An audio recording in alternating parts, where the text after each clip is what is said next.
After 8 years as a nuclear physics researcher and teaching physics, a tutor around Oxford in 8 different colleges, I met Louise Johnson, Professor Dame Louise Johnson at Somerville one day, and she said, "What are you going to do when your contract teaching for us runs out?"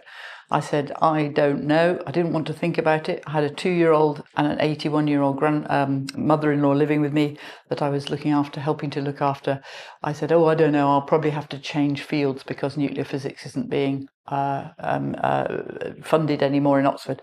Meanwhile, I'd got married and my husband was building a NASA spacecraft instrument called High Resolution Dynamic Limb Sounder, which was launched by NASA in 2004. So he wanted to stay in Oxford.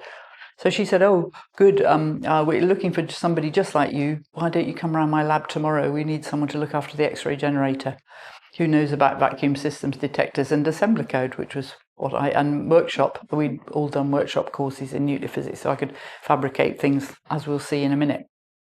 So I went round the lab and there was a major misunderstanding. The head of the lab, who was Professor Sir Lord, later Lord Phillips, David Phillips, who found the structure of lysozyme, he thought I'd come for an interview, but I thought I was looking at the job. So I had a session with him in which I said the best sentence of my life when he said, "I hear you only want to work part-time." I said, "Yes, you'll have part of my time, but all of my brain." And I always pass this sentence on because it's a very useful sentence if you want to work part-time. And it's true, you think about it all the time, even if you're not actually at the job.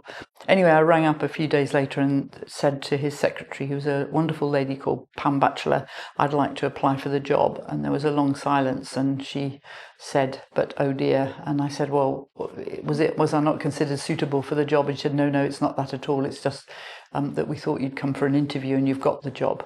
So, in fact, I never applied for it, and a few months later I was working at molecular biophysics. Well, I didn't know what amino acid was. I didn't know what a protein was. I'd never done any biology and had a very steep learning curve.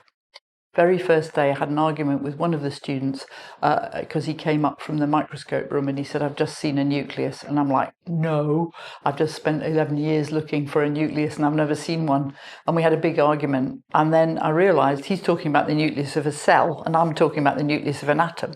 And that was a very important thing because I realized we speak different languages. And if you're going to do such a crazy hop from being a card-carrying nuclear physicist to a structural biologist, you're going to have to learn a new language, learn how to communicate, because there's mathematicians, chemists, biochemists, doctors, medics, all sorts of people, and we've got to get a common language. And so communicating became very important.